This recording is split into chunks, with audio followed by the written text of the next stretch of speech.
You're listening to Talking Law, the podcast where business owners just like you discover how to avoid legal landmines and build value using smart legal tips.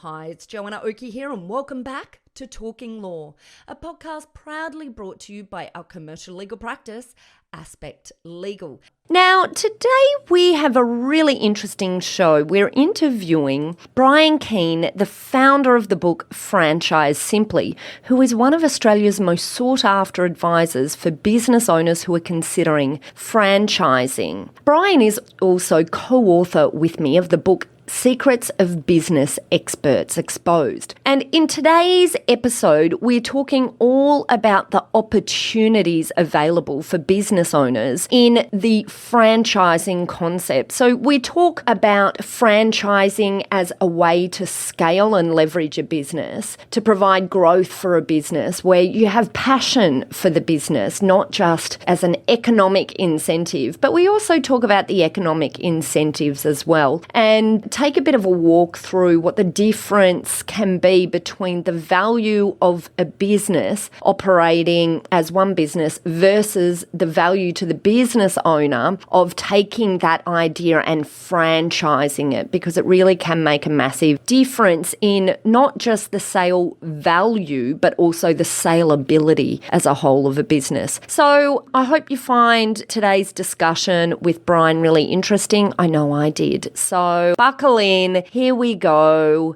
Let's talk to Brian. Brian, I just wanted first to say a big thank you for joining us on Talking Law.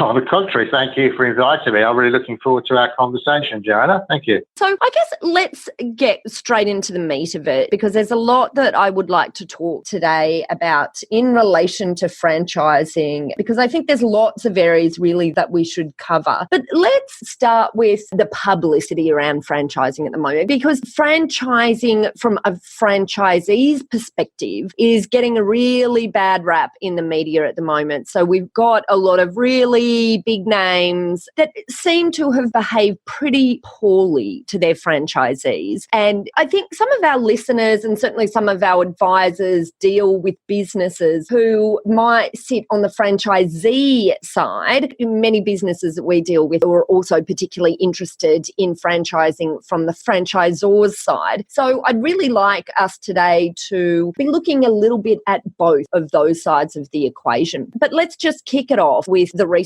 media. It's concerning, right? What's your thought about all of these things that we're really seeing at the moment? I'm absolutely appalled. I've been in franchising since 1982, and there's been ups and downs. There's always people who exploit the system or just not up to scratch and they fail, whether they're franchisees or franchisors. That's life and that's business. But when it's been, I think, a premeditated process, which Retail Food Group, Murray Almeida, who was the founder of that back in the late 80s, early 90s, when it was just Donut King, and he grew that business in a process, methodological sort of manner, if you like. He knew what he was doing. What happened was it went to the market, and there was an IPO, and the share register got basically taken over by some identities who basically then were just looking, as happens with public companies, when you see buyouts, whether it's a franchise or Dick Smith, they just try and ramp the value up, draw out all they can from the cash flow for dividends. And what's happened here with Retail Food Group, and it just highlights why franchising isn't suited generally to public companies and large investors, because the reason being, I'll explain, is that their focus is just the bottom line every 12 months, whether it's the CEO's bonuses or whatever. Franchising is actually a community, almost a family business model. And when it strays beyond that to what Retail Food Group were doing, I think they've been, frankly, their behaviour has been appalling and recalcitrant in as much as they've recruited the inappropriate franchisees.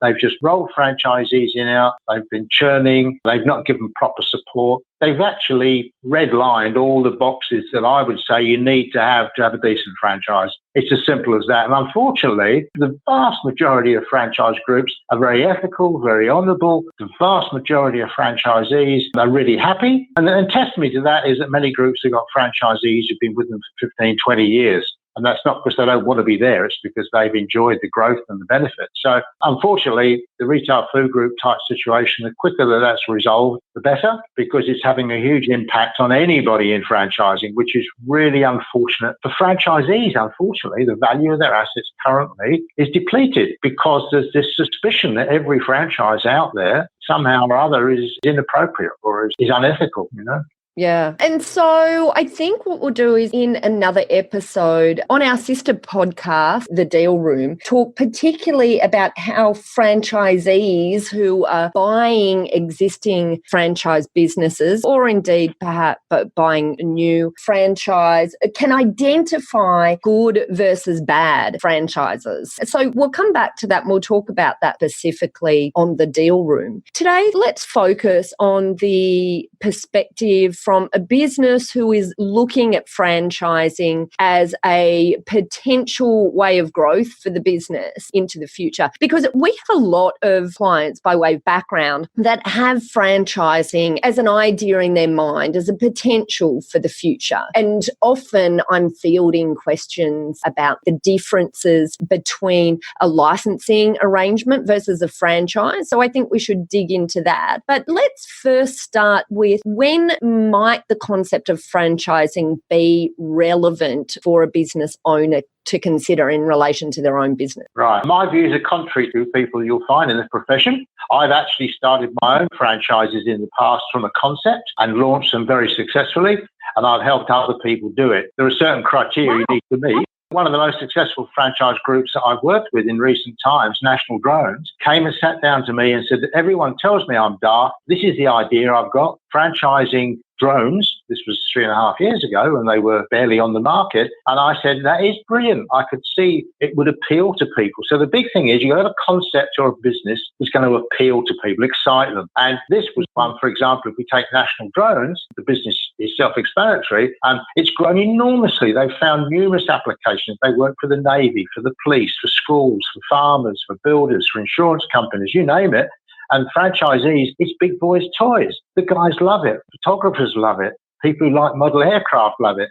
And so what we did was launch that business within a 3-month period, and they've never stopped. They've taken off, excuse pun, and they're now overseas and expanding, and they've attracted investors from large franchise groups who've actually participated with significant capital because they have a plan now to expand into about 13 countries. So that's a concept. Now, if we look at an established business, sometimes that's more difficult because you're going to look and say, okay, is the business profitable? Is it something that attracts customers? Is it something that's going to attract franchisees? Is the person who owns or runs that business, or do they have access to staff or partnerships or management? Do they have what it takes to develop and grow a business? And it takes commitment. It takes guts. And it takes flexibility, because whatever you see today will not be the same tomorrow. Apart from the rapid rate of change with digitization, the reality is when you say, I've got this right, it's going to work, we know that 12 months later, you're going to be tuning it. It's a moonshot. Everything's a moonshot in my book. So with established businesses, the big thing is it's got to appeal to prospective franchisees. If you're doing a brain surgery franchise, there's a very limited market. Okay, good point. If it's a cleaning business or it's an electrician's business, the building industry has got literally thousands of opportunities. Every trade you can think of, plasterers, painters. As the business world becomes more sophisticated, the small businessman, the tradie, for example, he's a bit lost. He hasn't got the marketing skills. He hasn't got the software platforms and knowing how to use them.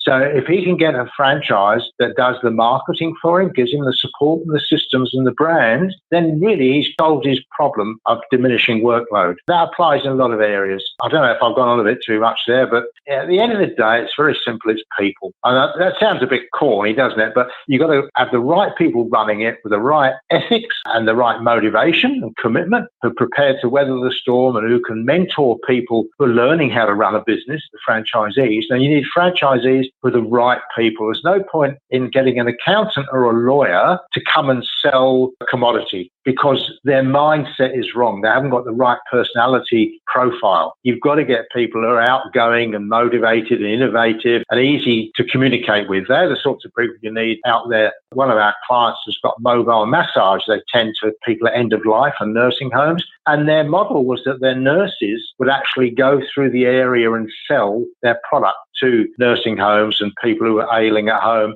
That didn't work because nurses are supportive people. They don't have the personality. They hate sales. Sales is a dirty word. So we had to restructure their model. So they've got regional salespeople, and they're the odd nurses that actually are good salespeople. Well, you put them into the role of being a regional manager. So it's horses for courses, very much. So what's the example of something that would identify to you a business owner coming in and saying, yeah, I've got this business. I think it's something that would scale well. So therefore, I'm thinking about franchising. So what do you say to them? What's the questions that you ask in order to evaluate whether or not it's a good business to franchise? Okay, so basically, I suppose I mentioned the key elements.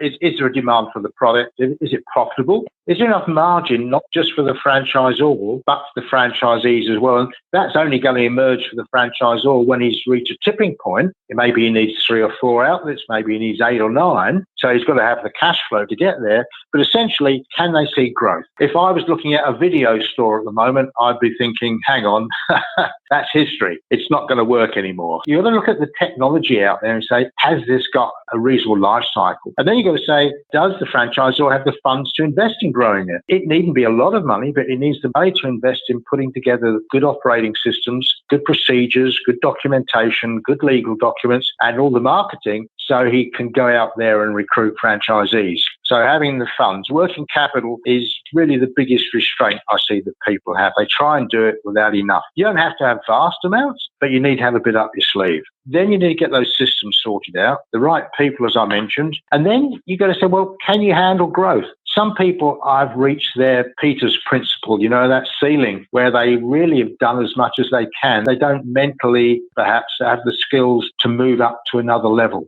Some people grow with the business, and that's what happens to all the larger entrepreneurs and so forth, from the Bill Gates downwards. Others get stuck where they are. And then you've got to say, is the product, doesn't have to be unique, that's a myth, but is it something that can have a point of difference? If your hamburger is different, then that might be enough, because at the end of the day, we're talking about marketing. I see marketing and food as almost being like clothing. It's a fashion business. So you need to make sure, if you haven't got a good name, you need to get one, get the IP protected, get it trademarked and so on. And then you do need to look at this branding and marketing.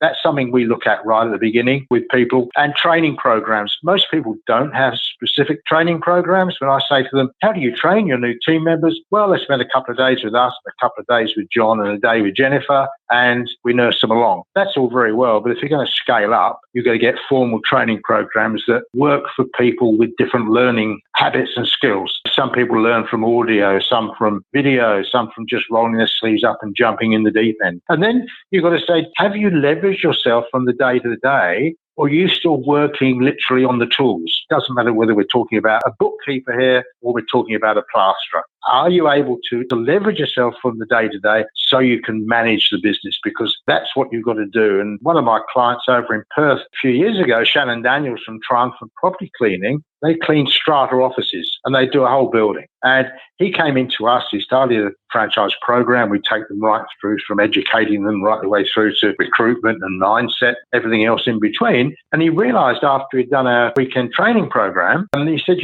I've actually got to get myself out of the business. And he promoted a supervisor to be the general manager. And I thought, wow, that's bold. And he turned his phone off till 3 PM, and he didn't open his emails till then. And he just got stuck in. And what we did, a strategic plan, which we always do right at the beginning, we fly to wherever people are, and this is essential, and map out the whole business model. So you're mapping out not just the divisions in your business, the marketing, the branding, the accounts. You're actually putting in the divisions, departments for the franchisees, and you're mapping out your client flow. Where do your customers come from? Every touch of the process, whether it's marketing or whatever. When you're recruiting franchisees, you get an inquiry. How do you process it? How quick quickly do you speak to them? When do you get to the point of an interview? Do they fill in application forms? When do you get a deposit? All that sort of thing. So once you've got that together, you're starting to get an idea, or you certainly build a model. And my mind's blowing here. That sounds like a lot of work. I'm just going to call out the elephant in the room because we've dealt with many clients who are franchisors, and it can be a tough gig. There is a lot involved on an ongoing basis. I think sometimes people just look at this concept of franchising and they just see it as a big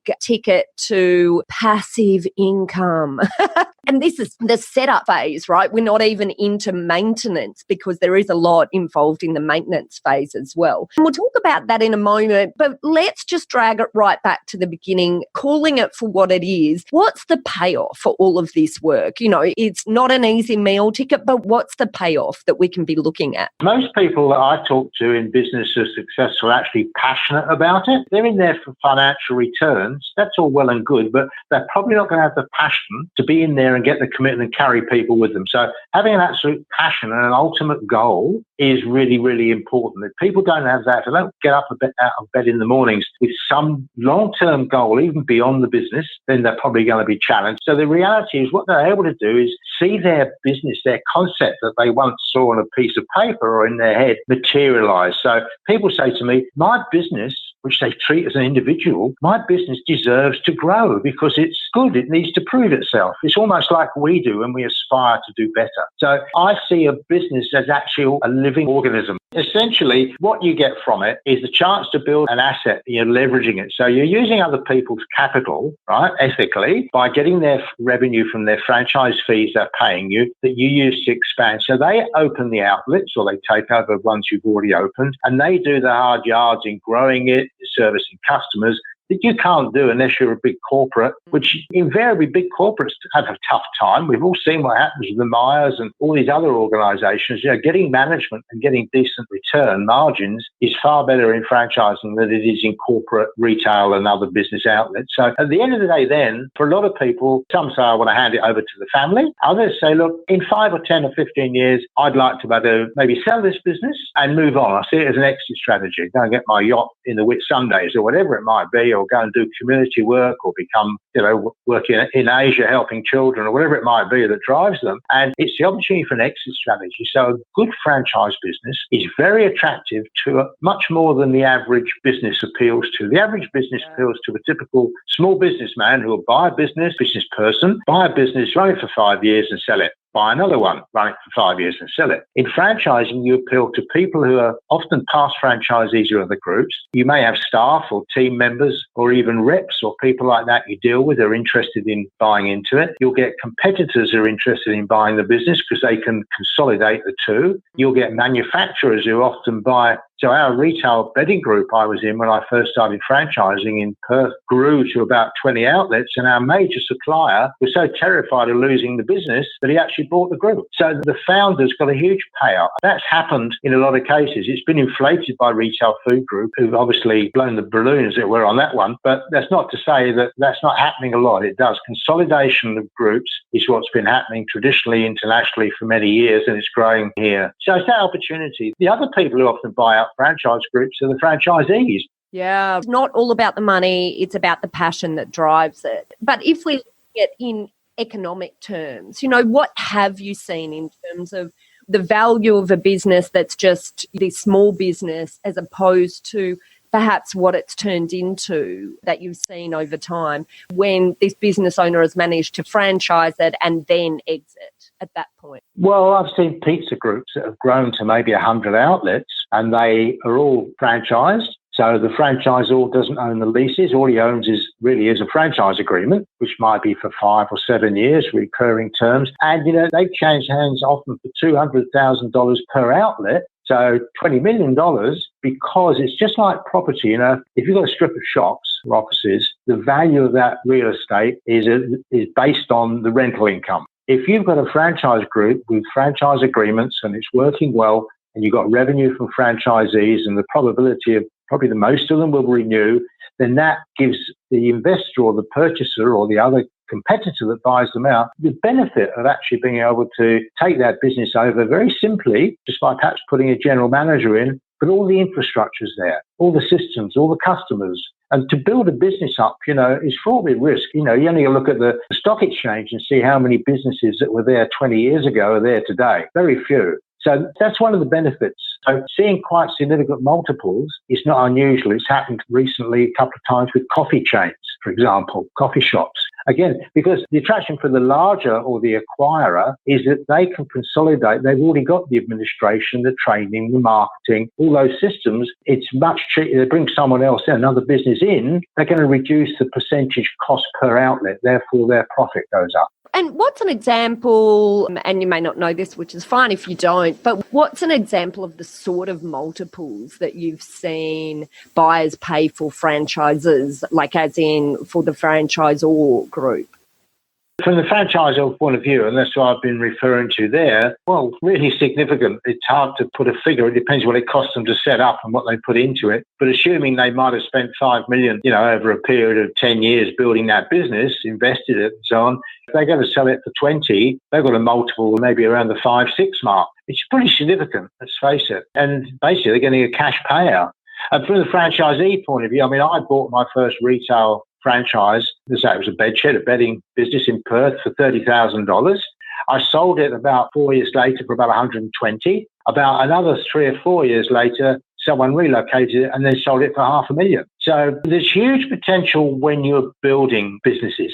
And that's where you get the optimum. And that's where you need an entrepreneurial franchisee who's going to get in there and really works hard to grow it. You'll get other people who want to get in and just steady as she goes. If you're a franchisor and you've learned, and most of the gyms and the pool works and these people have learned way back the hard way, you don't get people who want a job. You get people who aspire to greater things and higher levels. The likes of Pool Work sell you a franchise with a van for $120,000, but only if you want to own one of their retail outlets, which is a whole bigger scale picture. And you've got to prove yourself. And Subway's the same. You buy one, you prove yourself, they'll offer you some more. That's where you see there's benefits across the board, providing you meet those key criteria. You've got to have good support. You've got to have damn good operations manuals, which is where most groups, frankly, fall down, even current groups. They don't have adequate manuals for their franchisors, let alone their franchisees. So that's one very, very important area that would have overcome a lot of the problems of retail food group. And there's that training, the right people, and then the ongoing support and training. You've got to nurture people. It's a whole mentoring process. So you've got to understand the psychology. There's some great books and some great people in franchising who can teach people that. So you've got to be open to learning and you go out there and you've got to be a sponge and suck all this up. But it's so exciting because what I find in franchising, the thing that after having owned my own businesses for a number of years, the great thing was the camaraderie amongst franchisees and between franchisors who openly share their knowledge, their intellectual property with other people in the sector because they've got a common wish to see the sector grow. They've got pride in what they do. So they would like to string up all of those past directors of Retail Food Group and literally see them hanging from a tree. That might sound a bit violent, but frankly, when you look at what they've caused, the problems, I would be there pulling the rope along with everybody else. And it's tragic. Franchising will get through that, but it will take time, unfortunately. But now there are opportunities. When the market sinks, that's when the real entrepreneurs out there actually grow their businesses because they see if the market's a bit soft, it's a good opportunity to grow. People like Jack Cowan from Domino's and Hungry Jack's, he's grown his worth by about 30% in the last couple of years because he's invested heavily in people like Boost Juice and Domino's, and he's seen the opportunities there. So it's a cycle, just like property. One of the issues that I see for business owners just generally is that they're sort of growing this business without any real concept of what its value looks like at sale. And one day they get to the point of sale and they suddenly realize that it has very little value or very little value in comparison to the amount of time, blood, sweat and tears that they've poured into it, and sometimes that can be shocking for them.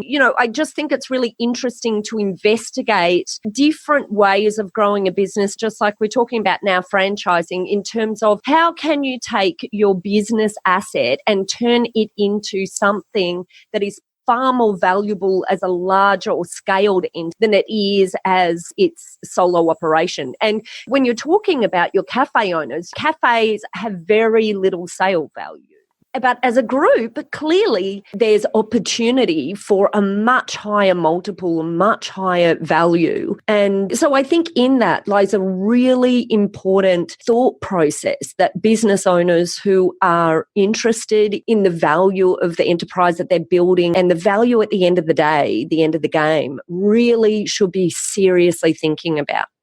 Oh, yeah, look, the key to everything is simplicity. People, as human beings, we have a trait of making things too complicated. Einstein said, make it simple, but not too simple. And that's really the key. Stripping down and getting rid of what you don't need, the unprofitable lines. I mean, it may even be a legal practice. There's no point in us doing marine law. We've got 3 people who specialise in it. We never get any work. We never make any money out of it. Let's stop doing marine law. And it's the same with a business. Shannon in Perth stopped doing domestic cleaning because he realised it brought in 15% of his revenue and cost 30% of his costs. So the whole thing is simplicity. And when you look at groups, when you look at a coffee club, they change hands for $1 million for the franchisee. So because it's got a brand. It's got a brand, so people walk in with the confidence. There's a group in southeast Queensland called Zarafas, a coffee group. They've probably got 130 outlets now. The fellow used to be a franchisee with another organisation 15 to 20 years ago, and one of their outlets near us was one of the first with a drive-through coffee shop. The lady that owned it and had it for about 6 years, it's on the edge of a shopping centre, she sold it recently for $800,000. And the vast majority of that business is drive-through coffee. So it's the multiples. News agencies change hands for 10 times their net profit. Pretty slim return on investment. You spend 100,000, you make 10. And milk wholesalers, the delivery drivers. And then, of course, newspapers became available in shopping centres. Everything got deregulated and those monopolies were broken down. So we're seeing that sort of whole market varies from the point of view of return on investment. But for a franchise, generally, if it's a good group and they look after their franchisees, you'll see their return on investment when they sell will be higher than most conventional businesses. And that's a good sales piece for the franchisor out to, getting these new franchisees in as well.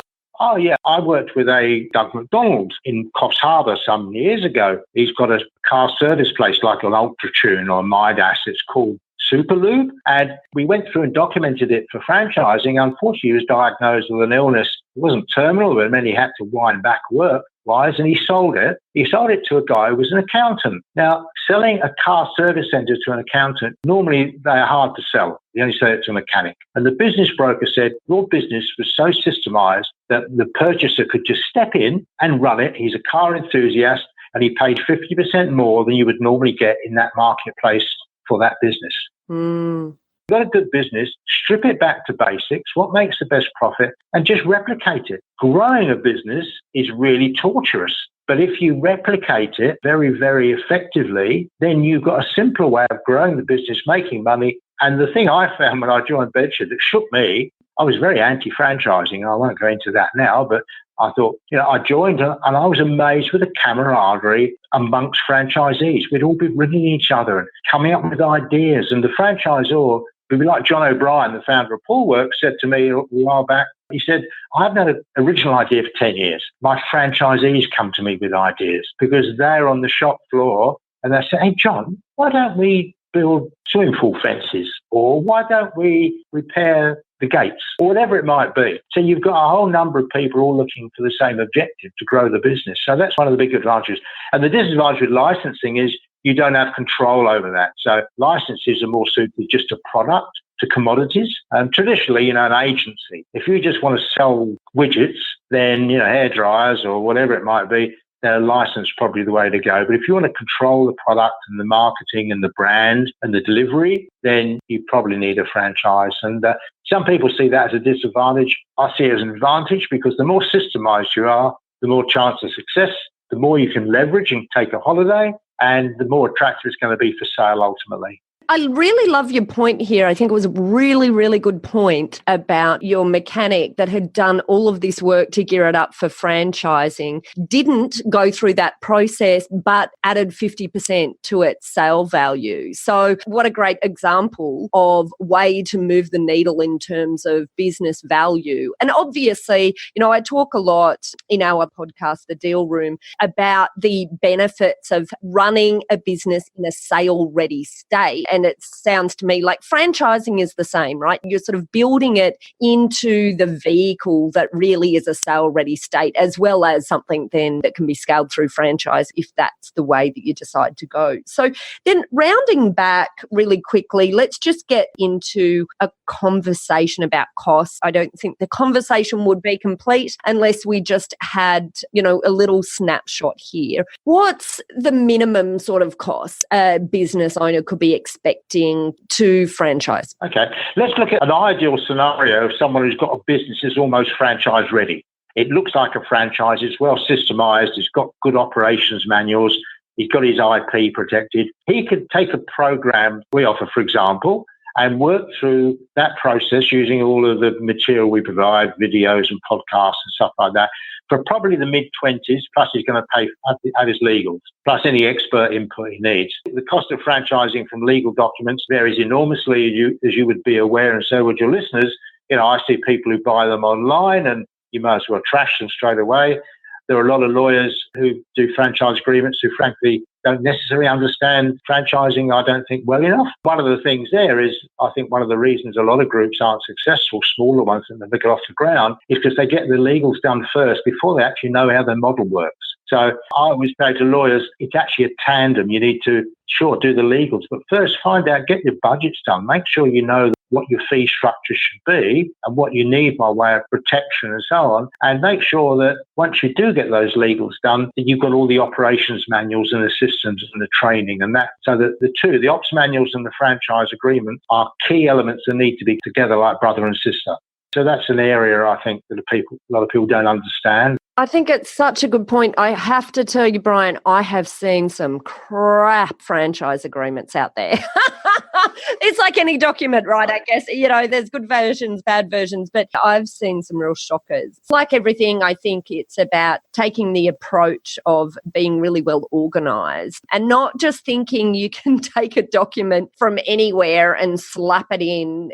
I think part of the issue with the particularly bad ones I've seen, I think it's come from the concept anything will do and we'll just whack anything together because it's just something that sits in the bottom of a drawer. But if you take legal agreements as a whole as being the opportunity to properly set up a relationship between the parties, then you'll come at it from a completely different approach. The problem is, we all know, a legal agreement, maybe it's not important in the early days, but once there's a dispute, a smart lawyer who knows their stuff, and it happened with one of the lawyers that work with me quite closely. I work with a number of lawyers and we work in closely because we mentor each other, all that sort of thing. And he actually had 8 retail food group franchisees in one of their pizza chains, and he was able to he went to court, was able to successfully drive a truck through their franchise agreements because they were so poorly created. And, if you haven't got a decent franchise agreement, you may save yourself $2,000, $3,000, $5,000, but one little dispute, and it's cost you that. Not that they're related to value. I've seen agreements that people have paid $45,000 for. It's perhaps not the right forum to discuss that, but the reality is I think that's excessive. Yeah, I hear you. Discretion rules, but yeah.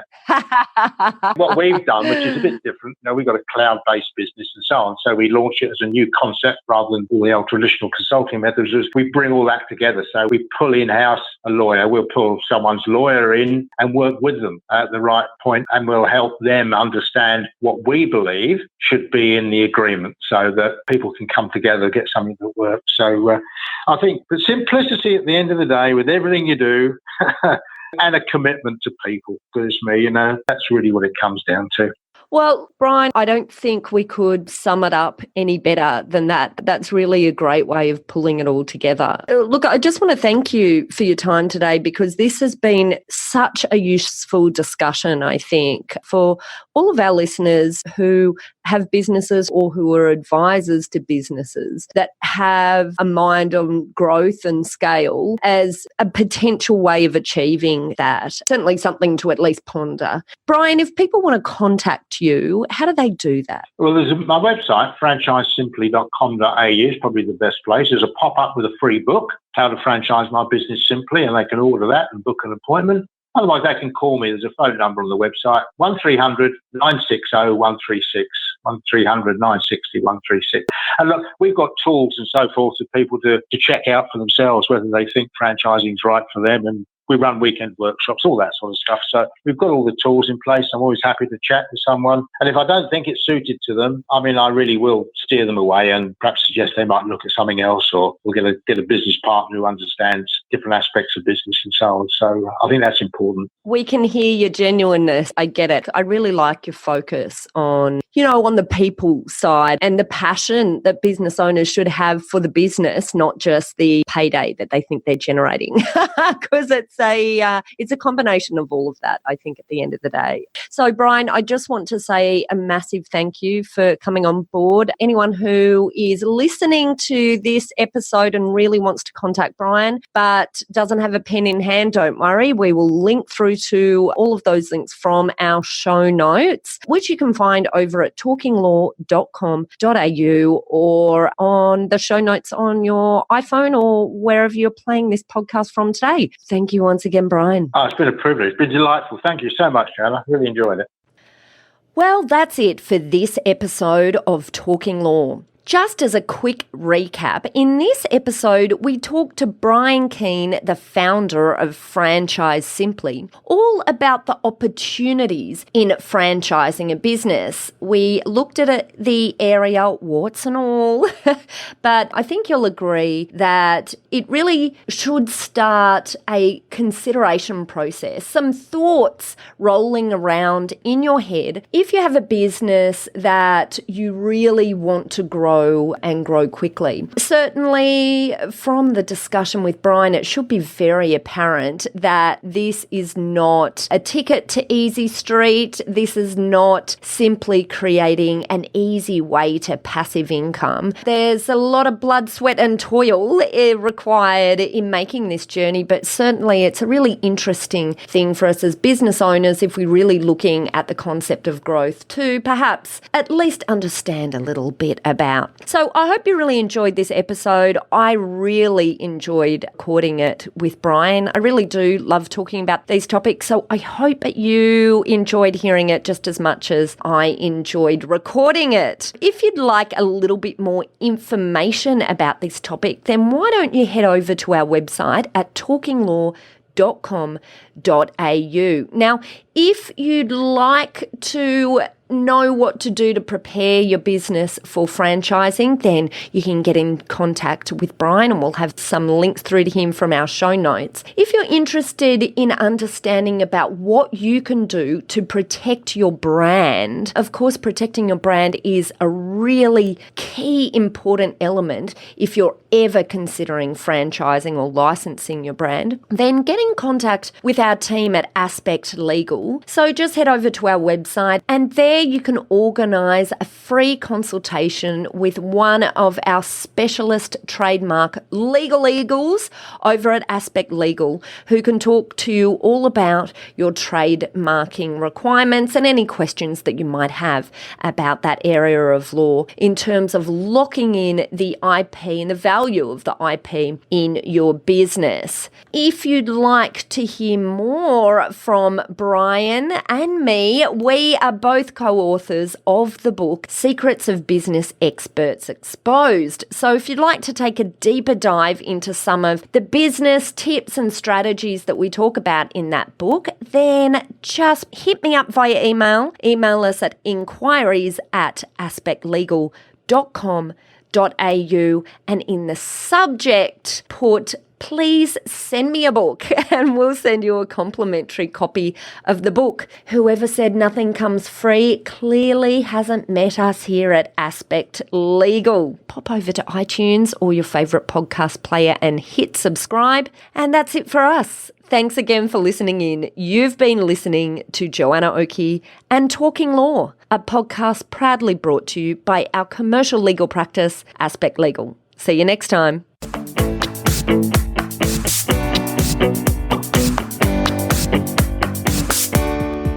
If you're a professional involved in business, sales and acquisitions activity, for example, if you're a broker or an accountant or a business consultant, or if you're a business owner looking to expand by acquisition, or you're building to sell your business in the future, check out Talking Law's sister podcast, The Deal Room. Together with Talking Law, these are now two of the top legal podcasts in Australia. The Deal Room podcast contains information, interviews and tips and tricks relating to the world of business sales and acquisitions. We love this area of law and thought it was high time we took some of our specialist knowledge and shared it in a commercial context, rather than just talking about legal stuff on its own. We release new episodes every Tuesday. You can listen to our episodes on www.thedealroompodcast.com, or you can subscribe to the Deal Room podcast on iTunes to be the first to know when a new episode is out. Just type in the search panel in iTunes, The Deal Room Podcast. Thanks for listening to Talking Law. Tune in next time for more smart legal tips and tricks to keep you clear of those legal landmines. If you want to get a download of today's show notes, head over to talkinglaw.com.au. Are you looking for a top quality legal team to assist you in your organisation? Aspect Legal is an innovative commercial legal practice that specialises in providing fast and professional services for their clients. If you'd like to chat about how we might be able to assist you, simply head over to our website at aspectlegal.com.au to book in a time for a free discussion with one of our lawyers.